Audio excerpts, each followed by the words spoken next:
Hey guys, and welcome to a brand new video here on FPL Now. Today we're going to be going over a wildcard draft for game week 22. So if you're excited for the video, drop a like down below. Let's try and hit 50 likes. Leave a comment. What transfers are you thinking of making this week? Are you going to play your wildcard? Are you free hitting? Subscribe if you're brand new. With all of that out of the way though, let's get into the video, and I really hope that you enjoy.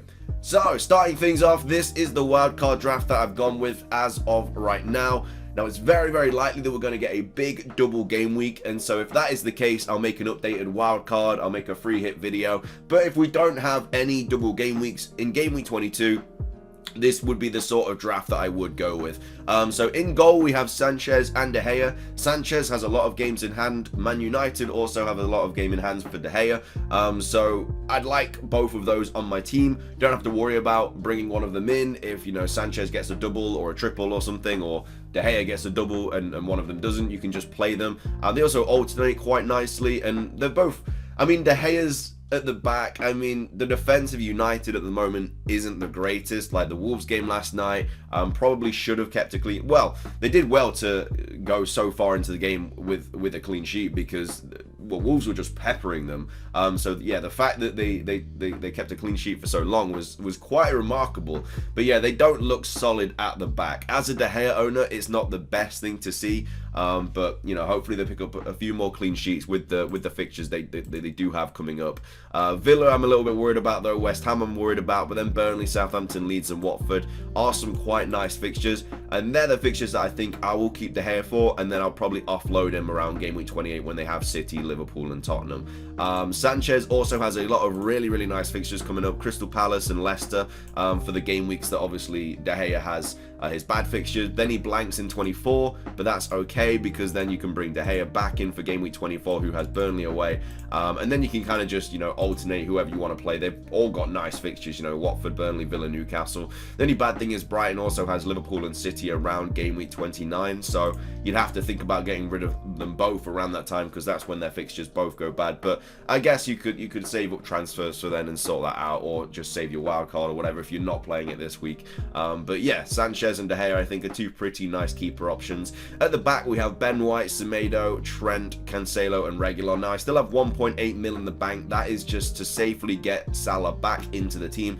because when you're playing a wild card, you're not just playing it for the next game week. You have to kind of be playing it for the next 4 or 5 and have things in place ready for any kind of problems that arise. And of course, Salah coming back from AFCON is going to be an issue if you're not able to get him back in your team. So for the likes of someone like Gray, I would love to upgrade to Saka, but then that stops you from bringing Salah back into your team. So that's why I've gone with Gray over Saka, so you can easily bring Salah back in. But anyway, at the back we have White, Semedo, Trent, Cancelo and Reguilon. So White 4.5, he's just kind of an enabler at this point. They have some nice fixtures coming up.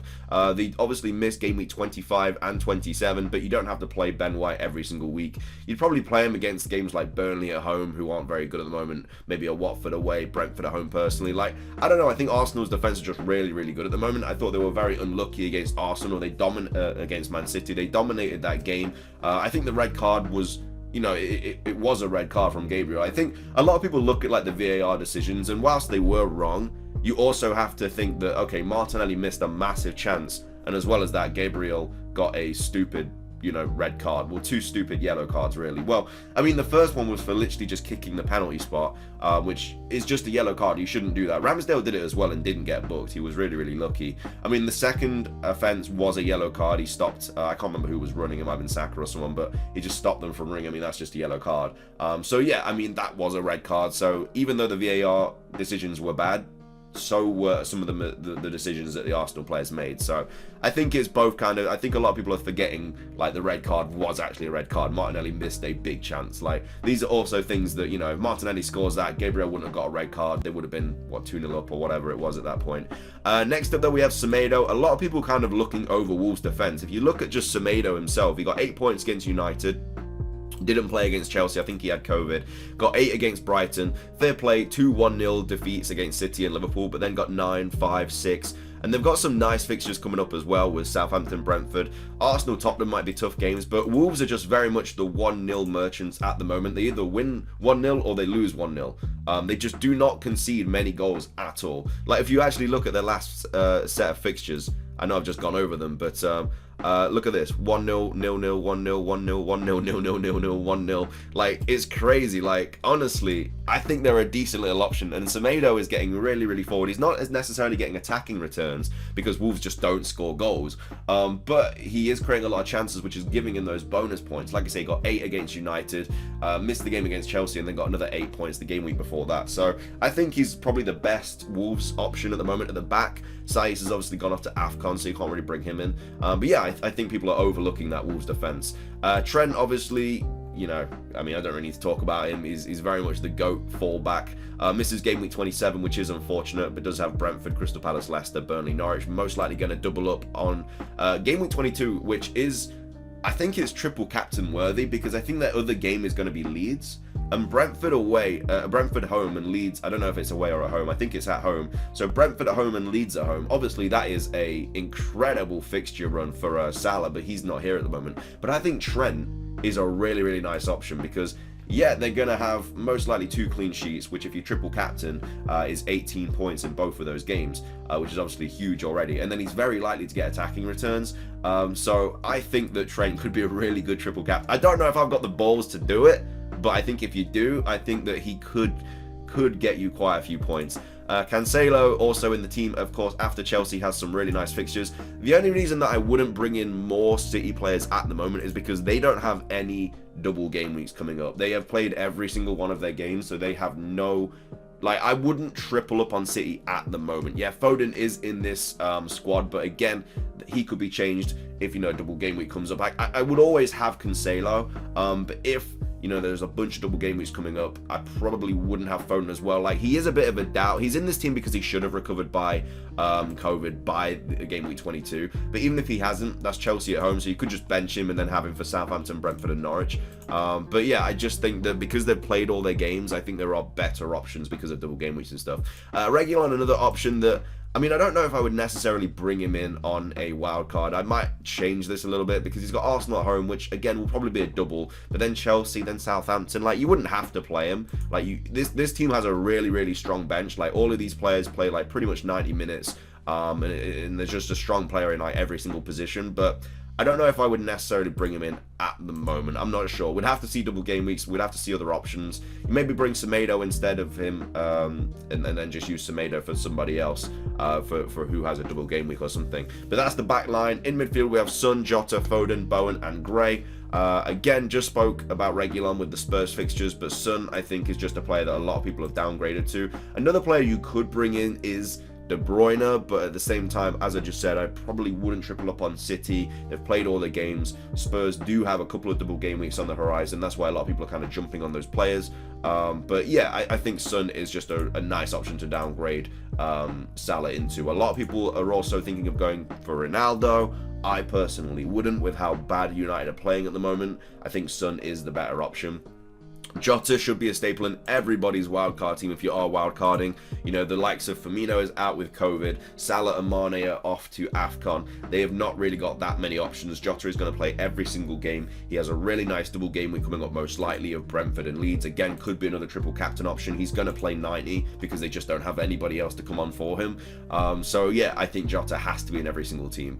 We've already spoken about Foden. Bowen, I think, just has to be in your team as well with the fixtures they've got coming up, the form that he's in. Again, he's at home to Norwich next for the rest of this, at the end of this game week, so hopefully he can return a couple there. He is my captain, so he probably won't, but fingers are crossed. And then Gray as well. I mean, the reason that I brought Gray in as well is because they actually have really, really nice fixtures. Like, yeah, he has Norwich next, which again could be a double. Then he has Villa, Newcastle, Leeds and Southampton. He's really, really cheap. You know, he's playing 90 in every single game. He's back from COVID. I think he's an okay option to have on your bench. You could bring in someone like Mbumo instead, Gallagher, Smith Rowe if you really wanted to. There are other options around that price range. I just think Gray is the most nailed. Well, Gallagher's the most nailed, obviously, but he's got COVID or is recovering from COVID. But I think Gray is just a really, really good option to bring into this team. Will play every single game and looks good on the ball as well. It's just Everton are kind of in a bad spot at the moment. But again, we'll have to see how they play against Leicester, which hopefully he can score against, and we'll see how he plays against Norwich. Up front, we have Watkins, Antonio, Dennis. I wouldn't get rid of Watkins. I think he will be back from COVID by the time game week 22 comes up. But again, if there is a double game week and you're free hitting or someone or something like that, I think that you could just wait till Everton. But if you are on your wild card, then yeah, I'd bring him in this game week, because United look not great at the back at all, and then Everton, Leeds, Newcastle, Watford, Brighton, Southampton, just really nice fixtures coming up for Watkins. And he is kind of like their talisman up top as well. Like, they've got Danny Ings as well, and I think when he plays with Ings, they create a lot more chances. So now that Ings is back from the injury, I think that they will be creating a lot more goal opportunities. So yeah, I think Watkins is a nice option. Antonio seems to be back in scoring form, scored again in the last game week, and then also I think he scored against Watford as well. Or South, yeah, he scored against one team. I don't know if he got an assist. I think he got an assist actually against Watford and then scored against Southampton. But yeah, he seems to be back in returns. He's got 3 returns in his last 3. Really nice to see from him. And again, West Ham have good fixtures coming up. And then finishing things off, Dennis. Dennis is, I'm not 100% convinced by Dennis. Like, he didn't go off to AFCON, but he was also taken off by Ranieri at halftime. I feel like there's some problems happening there. If we get more information about it in like press conferences and stuff, I might be kind of siding to go with King instead, who is on penalties. But of course, Watford do have a lot of game weeks coming up. They have Newcastle and Norwich in the next 2. They're probably going to get a couple doubles, maybe even a triple up. So it is kind of that situation. Like, I mean, if he has a triple, I would probably triple captain King over Dennis. I don't think Dennis would play every single one of those games. Ranieri's reasoning for bringing off Dennis as well was that King has a better XG or something. He's more likely to score goals. I think that was a cover-up. You don't take off your best goal scorer if you need more goals, just because of like stats and stuff. Like, I think there's something going on behind the scenes. If I was Dennis, I would be very pissed off to not be able to go and play for my country and represent my country. It's a massive honor. He clearly wanted to. He tweeted out about like what an honor it was to go and play for Nigeria. So I think he's really happy with the manager. I think there's been exchange of words or something potentially. So yeah, Dennis is a little bit of a red flag for me at the moment. So I would probably side with King until we get a little bit more information. But I know how everybody loves Dennis. He is in incredible form. If everything is okay for the next 2 game weeks, I would go with Dennis. But yeah, that is my wildcard draft for game week 22. I hope you guys enjoyed it. If you did, make sure to drop a like down below. Leave a comment. Are you playing your wildcard this week? Of course, wait for fixtures before you do anything. I guess if you play your wild card, it's not too bad, but if there doesn't end up being any double game weeks, then you probably wouldn't want to play it this week. But yeah, subscribe if you're brand new, and I'll see you in the next one. Peace.